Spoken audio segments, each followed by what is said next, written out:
Hello, today you will hear an interesting story about how my wife deceived me at work. My phone ran out of credit.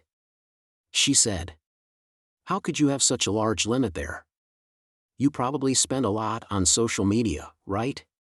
Yes, she spoke too quickly. There was a hint of insincerity in her voice. In the tense atmosphere. "Why don't I check my account?" "No, you can check it later.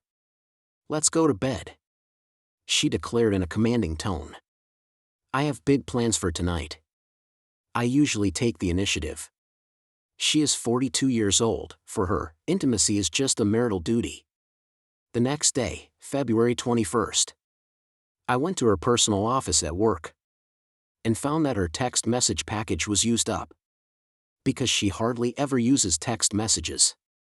I was very serious, thinking I was just having a blur in vision.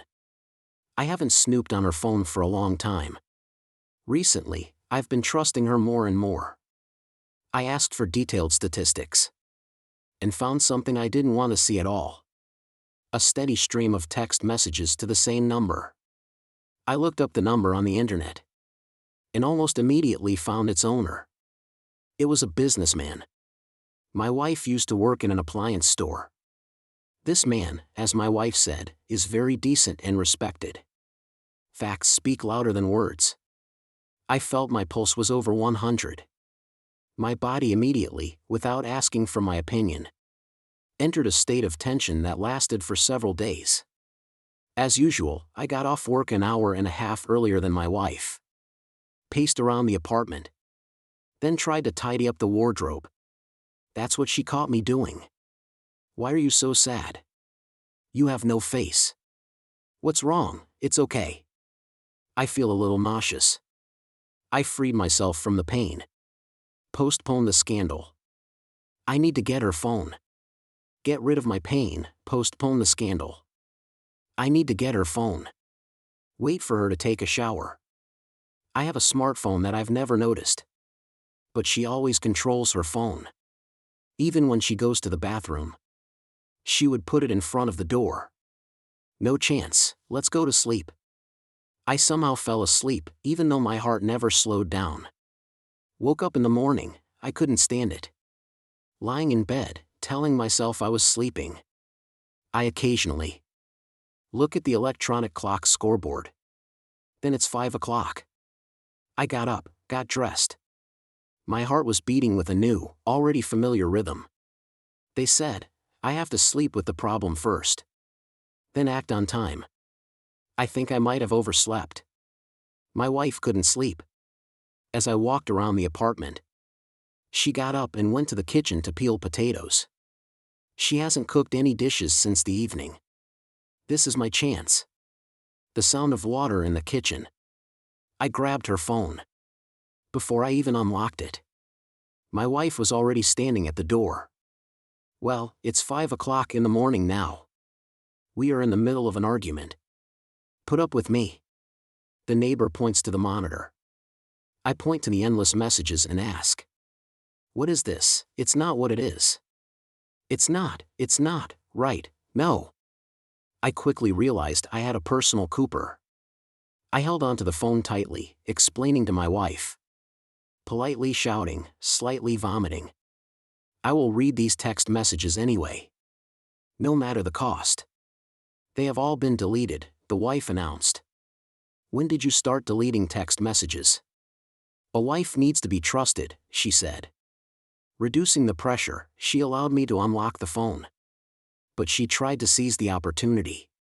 To snatch the phone from my hand. But I stayed alert. "Look, there are no text messages.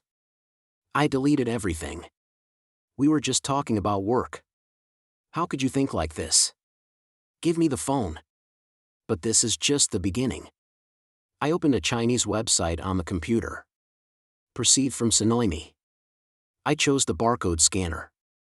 In an unequal struggle for the right to the phone, I was authorized to enter the website. I chose the folder message, alas. The deleted text messages were synchronized and deleted in the safe at 7 o'clock. In the morning we sat down to breakfast, as we have been doing for years. We talked quietly like smart people. Because I didn't hear any reasonable words from my wife. A firm decision came immediately from somewhere. In the deepest part of my subconscious. Even deeper than all feelings and emotions. Brain processor. No time to process and calculate the rationality of this decision. But without the approval of reason, I have already started to act. I am applying for divorce. There is no choice. Monday, February 25th, we have been together for 25 years. Silver wedding anniversary. On that day, I applied for divorce. Symbolically ending this relationship. Even I can't understand whether I am bluffing or not. But I have hope in my heart. Everything will be fine. As I sat at the table, surreptitiously looking at her face, I became more and more aware. She is not suffering at all. She is still adapting to her comfort zone. Suddenly her eyes are moist. Finally. I know she must be as painful as me. Otherwise, what's the point? Why are you crying? She thinks of something about the children. Once again. I was surprised to find that she doesn't care about me. I'm not taking the bus to work today. I went to the garage to get my car. Now I'm going to drive a lot in the city. During my lunch break. With a printed copy of a prepared negotiation fragment. I went to the store. The spouse who dared to shamelessly interfere. Our family. Let this woman, who has given up a bit more than a few years of work. From now on, I will not call a jerk. It doesn't make sense. Experience tells me to find other solutions. At the end of the day, I hurried home. Packed a big bag of things and went to the cabin. I'm going to bravely fight the snow with the shovel in my hand. The temperature in the house is negative. Winter is not suitable for living.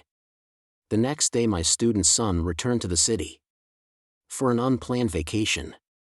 But I only keep in touch with him by phone. I didn't go home. I had to lie to my son, saying I was renting a house. I can't let him know. But she found me on February 23rd. She found me in the yard with a shovel. She rushed at me in a taxi. Come home, I need you. I will not return to my comfort zone. And clearly.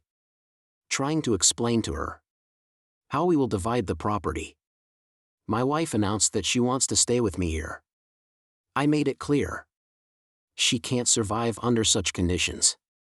She didn't believe me. She walked into the cabin and then ran away quickly. My phone now holds a printout of my wife's phone. From the beginning of the year. I have already remembered in the morning. A call on January 1st. Obviously, congratulating me. A call on January 14th. We talked for about 5 minutes. In January, I called back text messages. In February I got some nonsense. Then on the 18th. Calls and text messages from morning to night. I can't imagine how I was distracted. Such dense communication. My wife's voice is spinning in my mind. You have to trust your wife.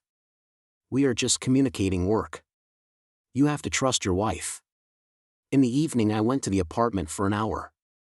When my wife was at work, I sorted myself out and talked to my son. My son reminded me which century I was living in. He thinks there is no problem with this phone statement. I have some strange ideas about marriage. I am sure that after talking with me, he told his brother. His father has lost his mind. On Tuesday, my physical condition is worse. The main problem is sleep.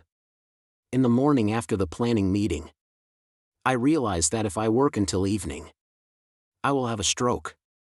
I agreed with the director. I will leave in the afternoon and start to complete urgent tasks. In addition, I made an appointment with a psychologist. Suddenly at 9 o'clock in the morning my wife appeared. She brought me a box of hot lunch. Looking at me with a loving and sad look. As if I were a serious patient. So I put her in the car and scolded her. What happened, when, and what was talked about? It's roughly like this. Have you talked to him on the phone before? No, Never since I resigned. You didn't call him until February. I just called to talk about that problem. I don't remember the exact time. Look, you have to learn to trust your wife. A family should be based on trust. Did you wish him a happy new year? No, I didn't. What do you mean no? A lunch call on January 1st. Oh, I said hello to everyone, so I forgot. What about the call on January 14th? Well, you remember the problems I encountered at work. I was asking him for advice at the time. My landlord didn't have such problems. Trust your wife. Wait, you didn't call him Adel after the 18th, right? So if he doesn't know, what kind of trouble we have caused? You didn't tell him. I told, where is the phone? I made the call from the landlord's phone. So you won't be unhappy. Please go home, I need you. Okay, I have a chance to recover a text message. Will you give me the phone? Of course, I will. Here, take whatever you want. You will receive a text message with a code today. Will you give me the number? Yes, do whatever you want to do. There is nothing in those text messages. We were talking. Talking about work. I asked about his child. I told him how we were doing. He also asked you. I have no one. You have made a mess of yourself. Please go home, I need you. I want to grow old with you. You see, this is a mental betrayal. You have so little contact with me. You spend all your time on social media. I want to talk to you. You know I only have girls on Facebook. I sell flowers there. I'm sorry, let's start over. Okay, I have work to do. She also warned me, the businessman's wife. Called her from this number. She said some bad things about her. I have the phone I heard from my wife. About missed calls. The number at 2 o'clock in the morning on February 23rd. After the conversation, I felt like a sick idiot. Maybe there really is no problem. It warmed my soul so much. But some psychopaths.